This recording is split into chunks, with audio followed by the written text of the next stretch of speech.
What if the way you've been telling your life story reveals the secret to what is holding you back? Stories play an integral part in how we see not only ourselves, but the whole world. Stories are more than just an important part of communication. They also reveal hidden aspects of our inner talk, which can either support us or end up holding us back from the very things we want most in life, without us even realizing it. Join author, mindset coach, and award-winning singer-songwriter Carrie Rowan on her show, Look for the Good, every Monday at 5 a.m. and 5 p.m. when she shares nuggets of wisdom from her internationally best-selling book, Tell a New Story, 5 Simple Steps to Release Your Negative Stories and Bring Joy to Your Life. Carrie's powerful stories and compelling guests will empower you to change how you look at your own life while giving you some powerful tools and tips you can use every day to help you feel better and move yourself closer to the life you've been longing to live.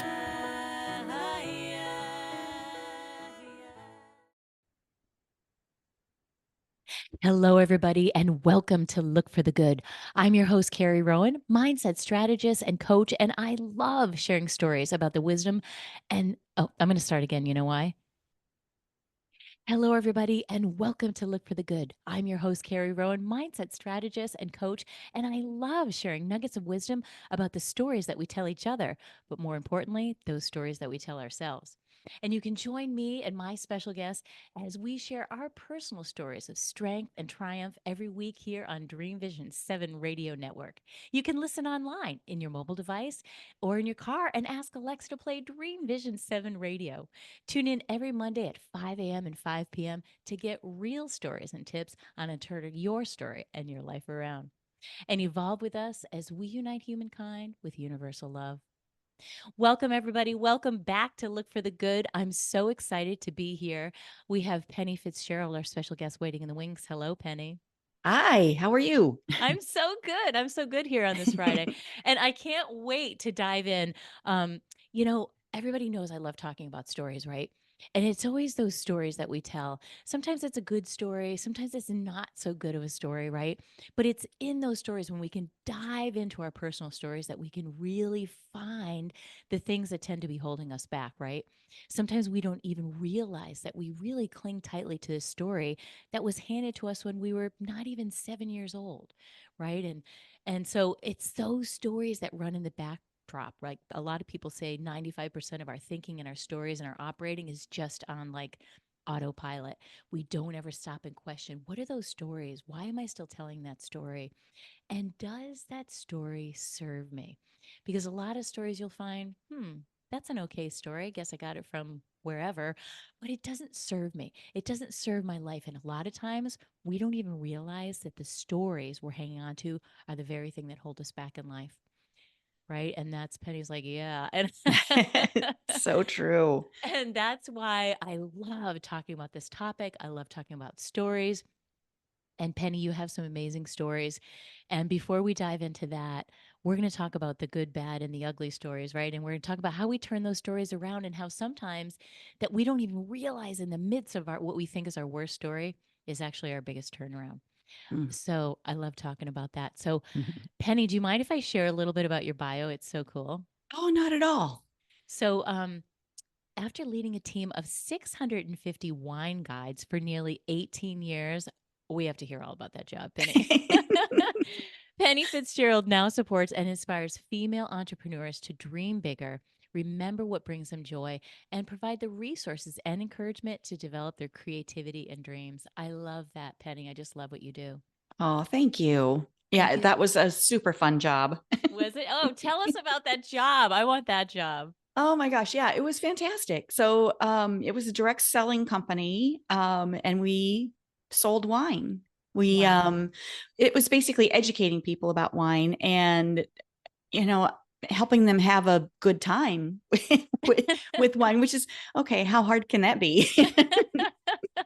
Not very. Right? So, yeah, just pairing foods with wine, why you sniff and swirl, what characteristics a wine might have, and kind of picking those out and teaching people how to do that for themselves to determine what they love about it, Mm-hmm. and then helping them select what wines they'd like to purchase from the company. So it was a very, very fun job. I had a very large team, almost 650 people at our peak. And yeah, just lifting those, mostly women, a few guys, but wine guides. Yeah. Wine Guys. guys. Yeah. But yeah, we just had a blast doing it. Mhm. I'm sure you can imagine how fun it was. I can imagine how fun it was. And I love the educational piece because I feel like, in this day and age, I think people are drinking more wine. Um, but like the story behind the wine, right? Like, oh, where did Uh-huh. this come from? What country? And, Right. like I love drinking things that are from France and Italy Mm. because they treat their grapes nicer. Um, and they're better for us, right? So, yeah, I love that it was a teaching capacity. And talk to us a little bit about, because we're going to get into your podcast too. I love that. How did you stop that and decide, hey, I'm ready for something new. I'm ready for something different. I've kind of done this enough. Like, what was the precursor for you? Oh gosh. Well, I started the podcast in August of 23 as a way to kind of reach more people and to educate more people about Hmm. wine and to kind of introduce what I do and what the company was all about and that sort of thing. So luckily, that was really good timing, because in December of that year, our company changed its business model and shut us down. So No. yeah, it went to an affiliate marketing program. The business plan was completely changed around. So my team was gone.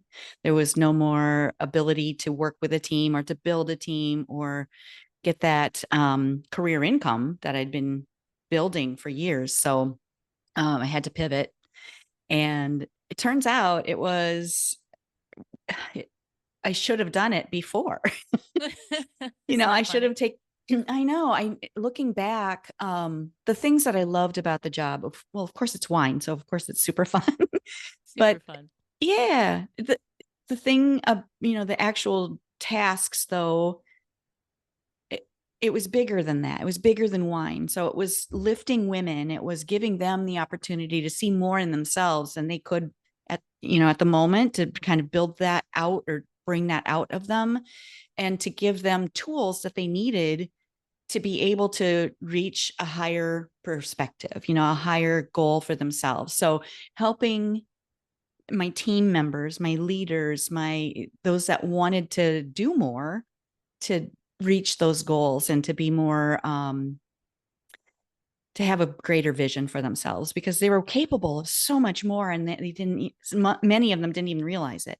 And you saw their potential. You saw the potential Yeah. in them. And you knew bigger picture that you were offering them more of Yeah. a vision for their life, something Yeah. more to be hopeful about, right? To like get out of their mundane, and Yep.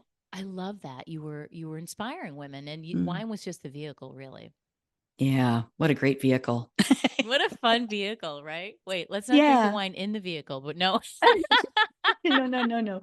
Yeah. But it was really just an impetus to really I love that. You were empowering women through this job opportunity. Yeah. But I love that you said pivot, right? Because pivot is what we have to Hmm. do. We all had to learn to pivot too, I think, during COVID. I know All that's right. everything I'm doing. Yeah. So we've all had to learn how to, and I feel like that's the secret to business, though, is being good at knowing when and how to pivot, right? Mm. Yeah. And sometimes we don't. I didn't. I had to. So, Yeah, it right.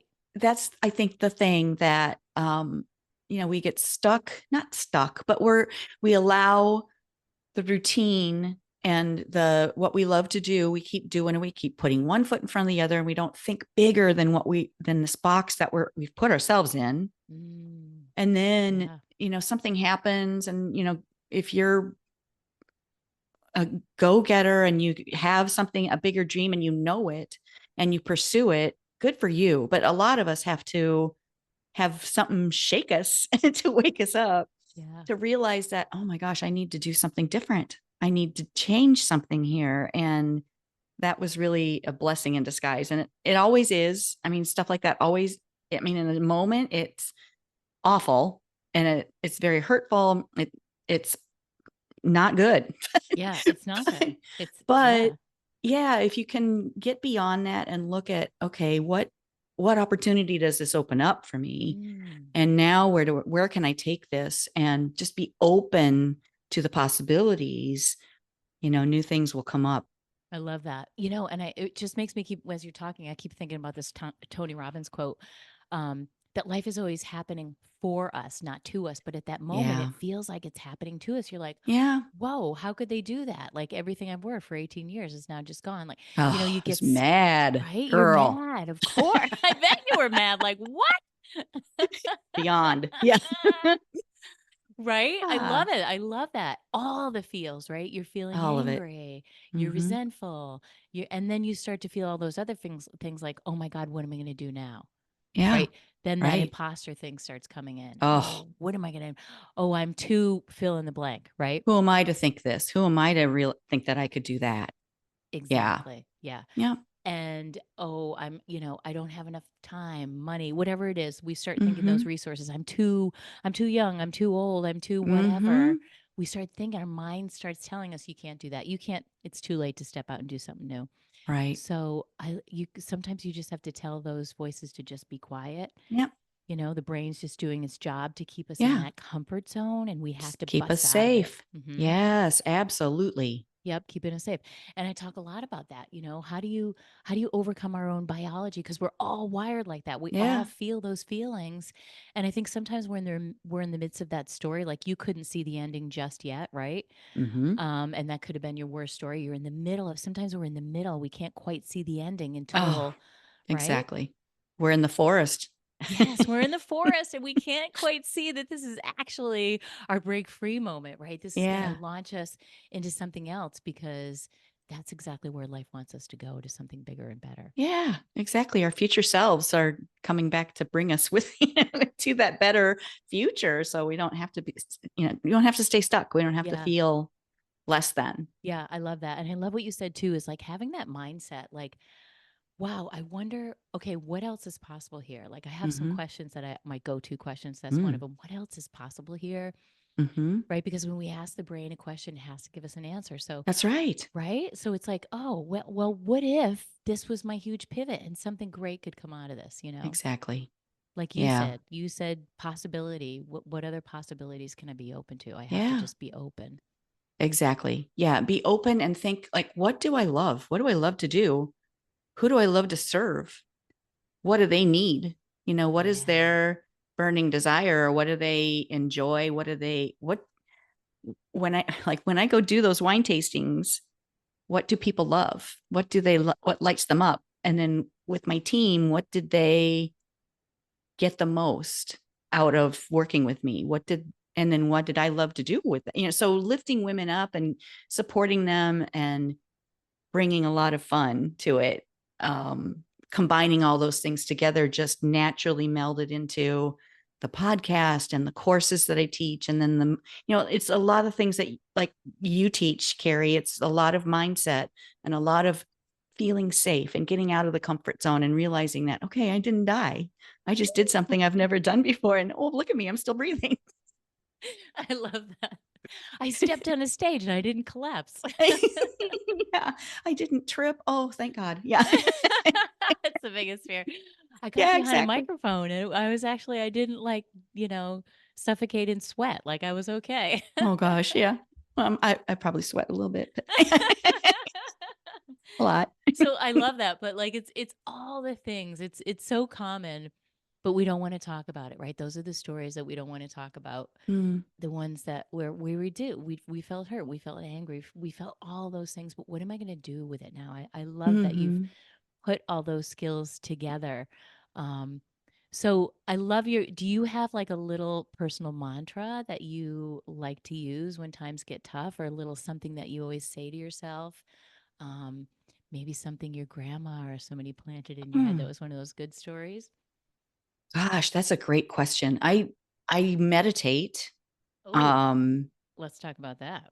I love that. Yeah, and it's like mantra. You've got this goes through my head a lot.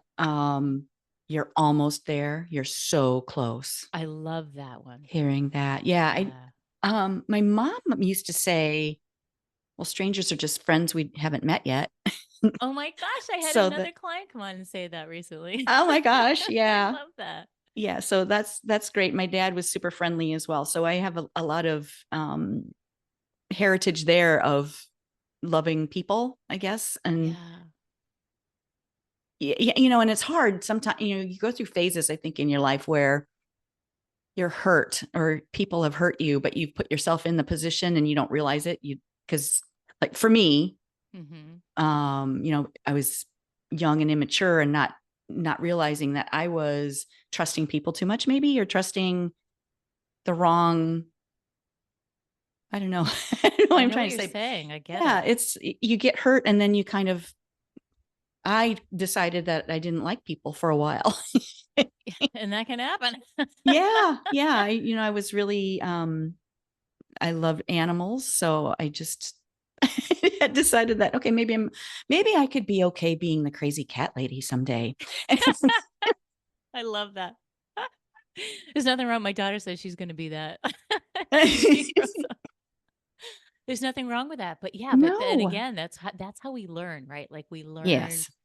we learn because we're all just a reflection of each other in the relationships that we're in, right? So we're always learning, we're always And we exploring always, that, yeah, right? evolving and changing and if you Yeah. allow yourself to go through those things and then not be stuck, not be, nope, that's the way I am.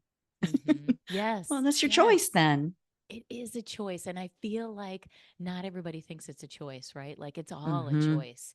It's always a choice. We have the choice to react the way we react. We can't choose what happens, right? I talk a lot Right. about that. Like I can't change what happened in the past that I wish didn't happen in my life because I have a lot of those stories too. I even wrote a whole book about it. But I realized over time that the only thing I could change Uh-huh. was my mind. I could only Right. change the way I thought about those things that happen and Mm-hmm. how I could reframe that and turn it into something positive by, like Mm-hmm. you said, serving other people. And I think having that mindset of how can I serve others really removes us from our own problems, right? Because when we can think about how to help somebody else, right? It's that old Yes. quote about if you want to feel better, go help somebody else. Yes. Exactly. I'm not saying it nearly as eloquent as the quote is, but you get what I'm saying. Oh, it's for sure. Yeah. Yeah, and I love that. I love that because it's that mindset, right, that can really lift us out of whatever quagmire we think we're in at the time Yeah. Yeah. Exactly. and shifting that. So, talk a little bit about the podcast. I love it. I love everything Thank about it. I love the you. title of it. I love everything. Penny for your Oh, shots. I love that. yes. Penny Play for on your words. shots. Conversations and cocktails with brilliant women. Who doesn't want to listen to that? Thank you so much. Yeah, it's super fun. I've gotten so much joy from it and learned so much from these brilliant women. I mean, just having a conversation with any woman, listening to their story, like how did you find your job? How did you get into your career? Or did it find you? Rather than you finding it? And like what lights you up about it? What do you love to do? Would you do anything differently? Like what would you tell your younger self if you were able to go back and give yourself advice? What would you say to that young woman as she was starting her career? And gosh, what, those kinds of things. It's just really, I think we lift each other up when we tell those stories, and we get inspired by hearing these things. And then I always, at the end of every podcast episode, bring it back around to what's your favorite cocktail or your favorite glass of wine? And then what's a memory shared with girlfriends over that cocktail? Like what do you remember about, the stories that you ladies, you would tell with your girlfriends, and where were you? What did it feel like? How much fun was it? So yeah, it Mm. always ends on a really fun note. That's such a fun format. I absolutely love that format. I think that a lot of people can really relate.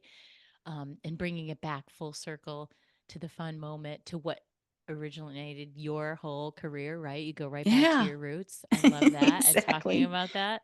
Um, but I feel like, again, it's the same thing you're talking about stories, right? We have a very similar theme about Mhm. what we do, I feel like, with our Yeah. those stories, because there's so much wisdom in there. And I always find that behind all those strong women is another strong woman that it inspired them. Do you find that? Yes. Oh, yeah. I just got goosebumps you saying that. That's absolutely accurate. Yeah. And thank God for those strong women who have paved the way for us. Amen. Just I look at the women in my life. My mom was a lot older than the traditional mom, like growing up. She was 42 when she had me in the 60s. So, Wow. so yeah, Unheard of back then, it right? was unheard of. I was asked a lot, "Oh, are you out with your grandma and grandpa today?" I'm like, "No." Really? Oh yeah, Wow. a lot as Wow. a little kid, yeah. Hmm. But so, she was older, her friends were older, so I grew up with that. And seeing these older, wiser women, it was great. That's awesome. That's a great opportunity to learn, right? Yeah, absolutely. Yeah. And now, I feel very comfortable, gosh, around anyone, but I belong to a networking group called Sassy Sisters. Oh my And God, I love that. yeah, it's fun, so fun. And most of us are in our 50s or 60s. There are a few 70s and there are a couple of 80-year-olds. And oh my gosh, they are just so full of life and spark and wisdom. And just hanging around them, you just feel good, to get that energy, that exchange of energy with each other and lift each other up. So, yeah, it's wonderful. I love that. I love that. That's a really great group, and the name Sassy Sisters. Yeah. It's important to be around that. I belong to a networking group, and in the local chamber has a business female forward BFF group that I really Oh, love. cute. Isn't that neat? And so Yeah. they do a luncheon every month. And there's something special about sharing those stories with other women in business. It brings the relaxation level, to a really Yes. zen place. And I don't know, we're just sharing stories, and they always have incredible guest speakers. And I got Mhm. to be one time, and it's a beautiful place to share and hear everybody's stories. There's so Yeah. many stories, no matter what age somebody is in that group. And we've got all ages too. And they always have some incredible gem of a story in there. Mhm. And I love digging in and finding those stories, which is what you do on your podcast as well. Yeah. Yeah. It's wonderful. Just inspiring and just so much wisdom in there. So much wisdom. Yeah. Was there something that your mom said to you that sticks in your head? Some little quip or little something that she used to say? Mm. I love what your dad said about strangers. Oh no, that was mom. That Oh, was that mom. was mom. That Yeah. was mom. Okay. Yeah. But dad was funny too. Gosh, I'm drawing a blank with, a specific thing. She was just always very helpful to people. I remember one time I was probably 7 or 8, little, and we were shopping in the neighboring town, and a lady fell on the sidewalk, and mom went right to everybody else was like walking by her, and mom went over to her and picked her up and like made sure she was okay. And I mean, that was the kind of people that my mom and dad were. They were just very helpful to others and very mindful of being kind, I so love that was such a great example. I love that. That is an awesome story. And we're going to break real quick for a word from our sponsor. So don't go anywhere. We'll be right back with Penny. Hello, everybody, and welcome back to Look for the Good. I'm here with Penny Fitzgerald. What a gem of wisdom you are just sharing throughout this podcast episode. And I love what we're talking about, strong women. And one of the things you said to me was how you had to pivot your business multiple times, right? You've had to shift it. Mhm. And I totally understand that. If you look at my career from when I was at my younger self, Mhm. it zigs and it zags and it's never a straight line. Let's talk about that, because one of the things you said that I absolutely loved is how you went into your podcast and your latest iteration of coaching and supporting women at 59, because it is never too late. I That's want to break right. I want to break into a song right there. Oh, A friend of mine wrote a song called "It's Never Too Late." It's never too late for love. Um, so let's talk about that, because it just reminds me too of Louise Hay. Are you familiar with Hay House and all that yes. whole? Uh-huh. She didn't start that until her 60s and Oh, built, that's great. right? She built that massive empire in her 60s. So whoever's listening out there, all you beautiful women, it is never too late to really follow that dream. So let's talk about, because I feel like that's what happens is in business. You're constantly Mhm. pivoting as an entrepreneur. You're constantly changing and tweaking. Mhm. How was that in your business career? What kind of trajectory did that Oh, yeah. take? Well, I was in corporate for many, many years, like in a corporate sales support and then into sales for a company that we did fulfillment. So it was pick, pack, and ship and order processing and customer service after the sale and that whole thing. So it was fun. It was rewarding. I loved solving problems for clients, but it was corporate. Say So it no was more. yeah, exactly. Very stressful, especially in the sales position. And the reason I pivoted from that, it really was, I remember sitting in a sales meeting with our team, and our manager, our supervisor at the time was giving us the quotas for the next year. We were going over the numbers and making sure, to grow for the next year. And they were astronomical numbers compared to what people had done in the current year.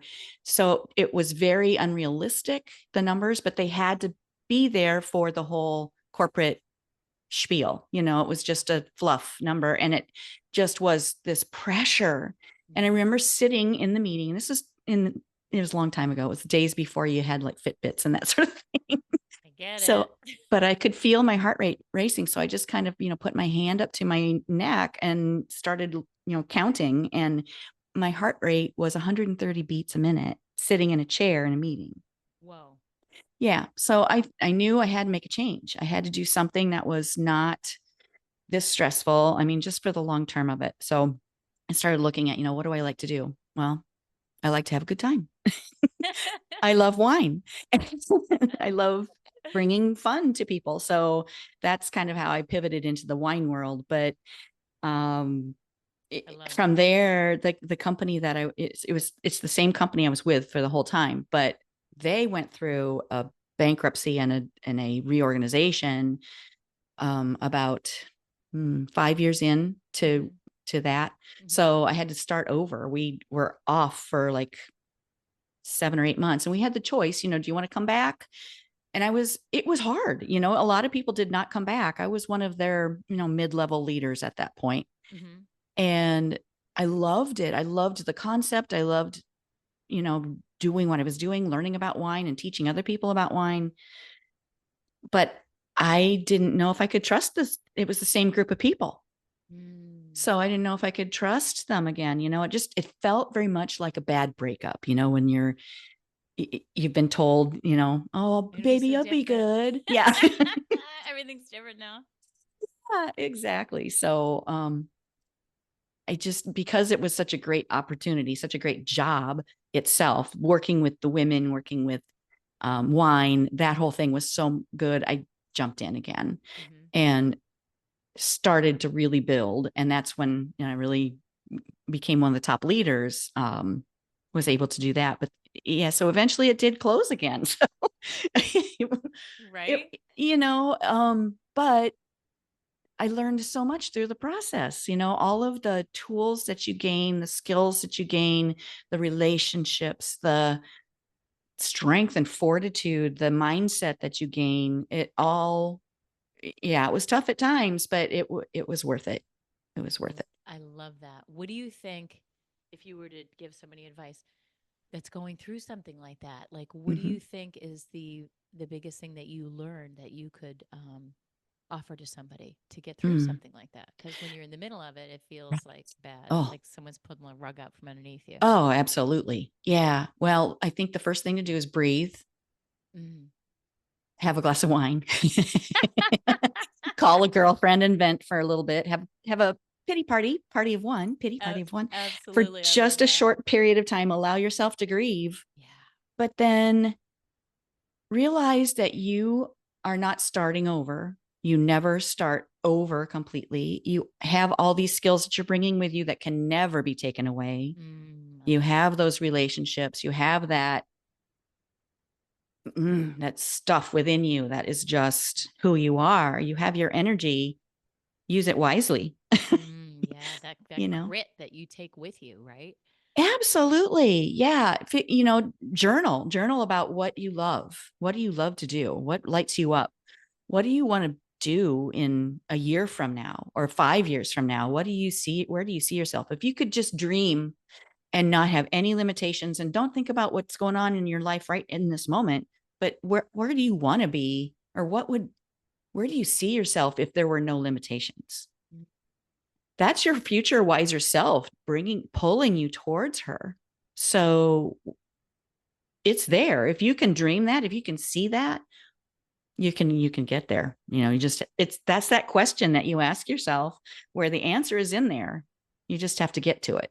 I love it. And a lot of times in that moment, we go outside of ourselves, right? We're such an externally facing world that we live Yeah. in. We're pulled outside ourselves. We got our phones, Mm-hmm. we got our this.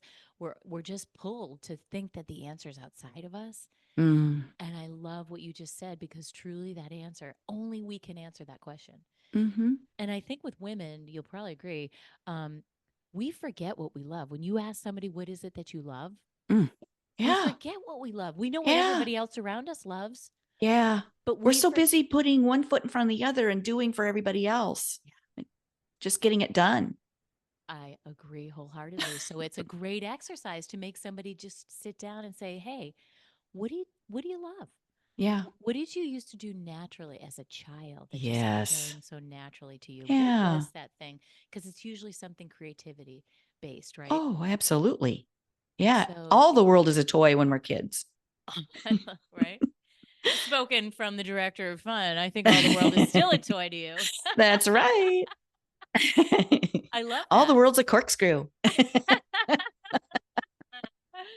Right? And it's like, how do you get back to that? How do you figure that out? So Yeah. I love what you're saying to really sit down, feel the feelings, allow yourself to grieve over it, and Mm-hmm. then brush yourself off and say, hey, Yeah. wait a second. Maybe this is my time to shine. Yeah.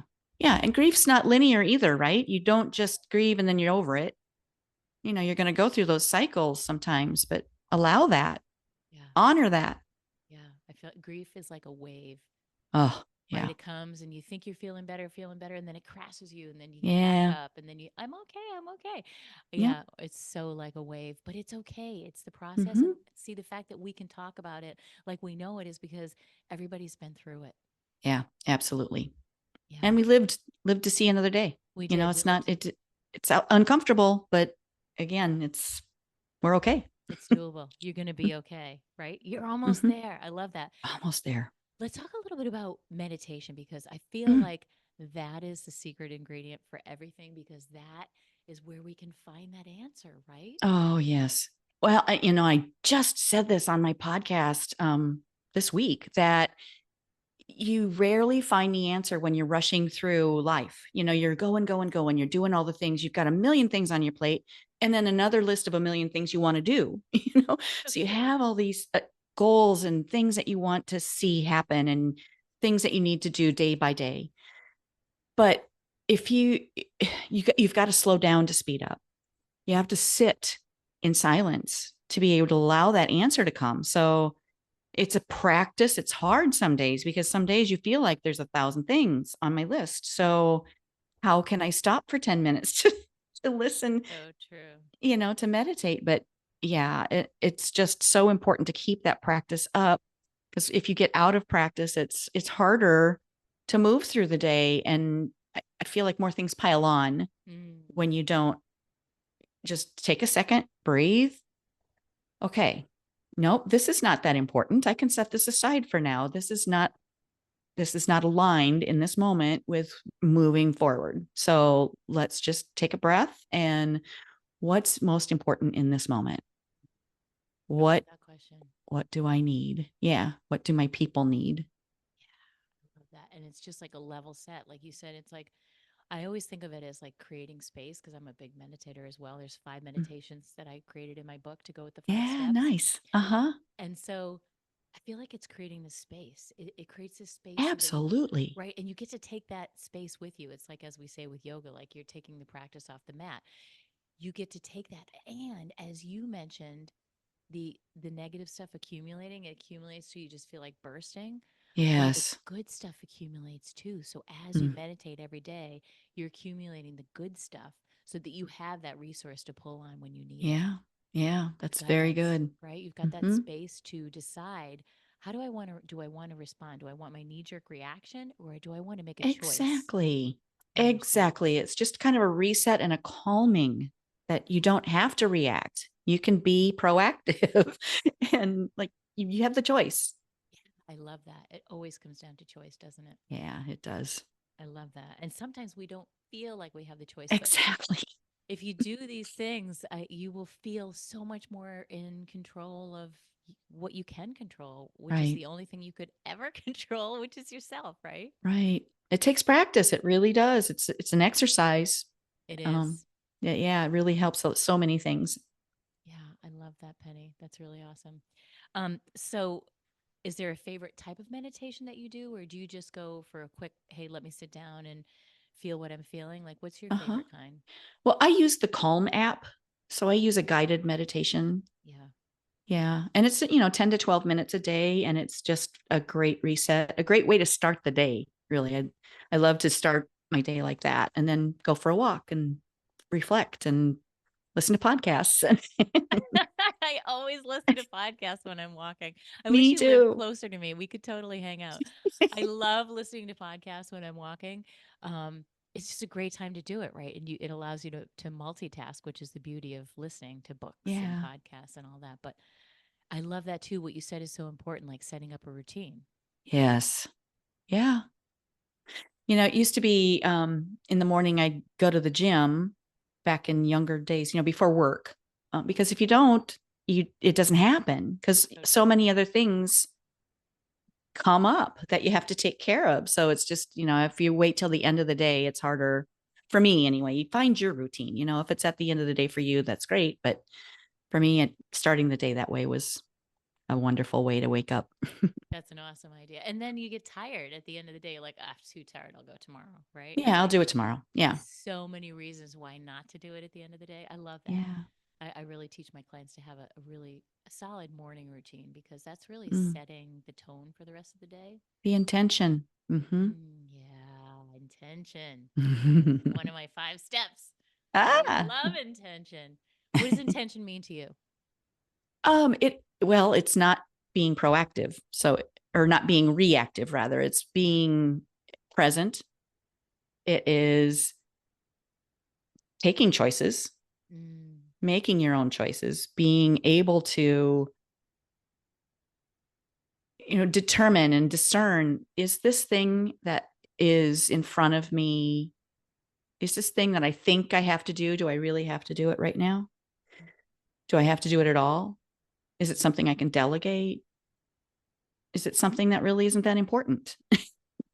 yeah. What are the most important things? The intention to move towards my future, older, wiser self Mm, is, it drives a lot of those decisions on, like, is this the thing that I need to do right now? Probably not. I love that. Having that intention that it's moving you towards your higher, wiser self. Mm-hmm. Oh, would she do that? Not really Exactly. sure. Right? That's great. Yep. It gives you like a measuring stick. I like that a lot. Yeah, Like, it where you're does. like, oh, what's my higher self? No, my higher self wants me to stay right here and Yeah. spend another 15 minutes knocking out whatever it is, writing or doing some creative thing or right? Like, Right. it's like, I love that. Yeah, and it's not like, I feel like a mother or a teacher or someone that is not, it's easy to move into judgment, right? Or to feel like, nope, nope, nope, nope, nope. Like your finger wag going, no, you shouldn't be doing that. It's not like that at all. It's more, I feel more like my older, wiser self is bringing me with her. She's Mm, giving, it's not really even tough love. It's like a really inspirational, very supportive, okay, you've got this. Let's yeah. go. You've got this. I Guiding. believe in you. Kind of, that kind of Yeah. mind frame. Like sort of taking you by the hand. I when you Yes. say that, I picture this beautiful being with a long gown on, and she's just sort of taking me by the hand, like, no, let's step away from the desk and go sit at your piano over here. Why don't you go play Ah, some music for an hour? yeah. Oh, you gave me goosebumps again. It's that kind of Exactly. it made me want to create a meditation around that. It's that kind of thing. Like, That hey, energy. right, let's take you back to who you truly are. Yeah. Let's get outside in nature and go for a walk. Because I often get those whispers throughout the day, right? To get away Mm, from my desk yes. and screens, you know, go do something else. Oh my gosh. Yeah. We're going to break real quick. We'll be right back with Penny Fitzgerald.